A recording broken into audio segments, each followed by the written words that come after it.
দুটি বাইকের মুখোমুখি সংঘর্ষে আহত হলো 5 জন। সোমবার রাত 10টা নাগাদ ঘটনাটি ঘটে মুর্শিদাবাদের সাগরপাড়ার ডুবোপাড়া এলাকায়। স্থানীয় সূত্রে খবর, একটি বাইক ধনিরামপুরের দিক থেকে শেখপাড়ার দিকে যাচ্ছিল, আরেকটি বাইক কাজীপাড়া থেকে ধনিরামপুরের দিকে আসছিল। তারপরেই নিয়ন্ত্রণ হারিয়ে ঘটে এই দুর্ঘটনা। আহতদের নাম রাহুল ঘোষ, প্রিন্স মণ্ডল, বুবাই ঘোষ, রিপন মণ্ডল ও সাজিদ শেখ। স্থানীয় সূত্রে জানা যায়, তাদের মধ্যে দুজনের বাড়ি সাগরপাড়া থানার ঘোষপাড়া এলাকায়, বাকি 3 জনের বাড়ি জানা যায়নি। তারপরে নিয়ন্ত্রণ হারিয়ে ঘটে এই দুর্ঘটনা।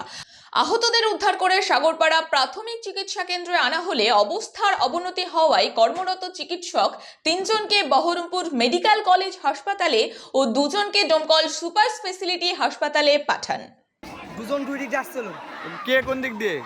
ওই দুটো গাড়ি একদিকে আর একদিকে সামনাসামনি সংঘর্ষ। কিসে কিসে? মোটরসাইকেল, দুটো মোটরসাইকেল। সেটা কোন জায়গায়? ধনিরামপুর ধোয়াপাড়া। ধনিরামপুর ডোয়াপাড়া। কি গতিবেগ কেমন ছিল গাড়ির? কে কে ছিল? গতিবেগ 80, 90, 100 এরকম। দুজনেরই? দুজনের না, একজনের 100 প্লাস আর একজন নর্মাল 60 প্লাস। কি বাইক ছিল? বাইক দেখেন। আচ্ছা, কে কে ছিল গাড়িতে? কজন ছিল?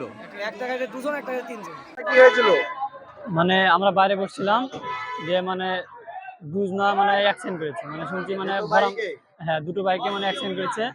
একজনা মানে এই পার দিয়ে এসেছিল আর একজনা এই পার দিয়ে এসেছিল, দুজনা দুই সামনে যাচ্ছিল শেখপাড়ার দিকে, শেখপাড়ার দিক থেকে একজন আসছিল। হ্যাঁ, ঘটনাটা কোথায় ঘটেছে? ধোয়াপাড়া জুম্মা মসজিদের সামনে। স্পিড কেমন ছিল তাদের বাইকে? একজনের ছিল 100 প্লাস আর একজনের মনে হয় 50-60 হবে। বাইকে কজন ছিল টোটাল? টোটাল মানে এক বাইকে ছিল 3 জন আর এক বাইকে ছিল 2 জন। তারা জখম হয়েছে তাদের মধ্যে কজন? তার মধ্যে হচ্ছে বেশি জখম হয়েছে 2 জন, আর মানে 3 জন মানে নর্মাল।